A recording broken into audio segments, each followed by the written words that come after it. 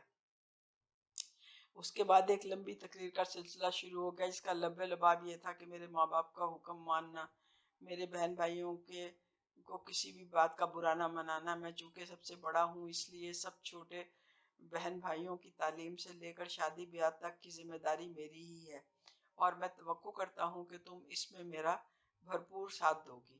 اور جب تقریر ختم ہو چکی تو حکم صادر فرمایا کہ اتنے بھاری کپڑوں سے تھک نہیں گئی ہوں گی، جاؤ جا کے کپڑے بدل لو اور منہ بھی دھو لینا۔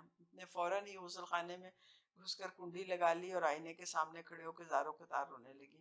وہ سوچ رہی تھی کہ ٹھیک ہے، اس کے ابا اتنے پڑھے لکھے نہیں ہیں، پھر بھی وہ بہت سمجھدار اور جہاں دیدہ انسان ہے۔ کیا انہیں اپنی بیٹی کی صلاحیتوں کا ذرا بھی ادراک نہیں تھا؟ کم از کم ذہنی پسماندگی کے اس لیول کو تو سمجھ ہی سکتے تھے۔ اس سے تو بہتر تھا کہ اپنے ہاتھوں سے میرا گلا ہی گھونٹ دیتے۔ اس کا مطلب ہے کہ سعادت حسن منٹو نے بالکل ٹھیک ہی کہا تھا کہ کب تک مجبور نسوانیت تحفظ کے نام نہاد چار دیواری میں شہوانیت کے شکار ہوتی رہے گی، شاید ہمارے جیسے معاشروں میں ہی۔ دوستو، اس ویڈیو کے ڈسکرپشن سیکشن میں ہم نے آپ کے لیے ایکسکلوسیو ڈسکاؤنٹ کے لنکس دیے ہیں۔ ان کو استعمال کر کے آپ ہر قسم کی خریداری پہ ڈسکاؤنٹ اور ڈیل حاصل کر سکتے ہیں۔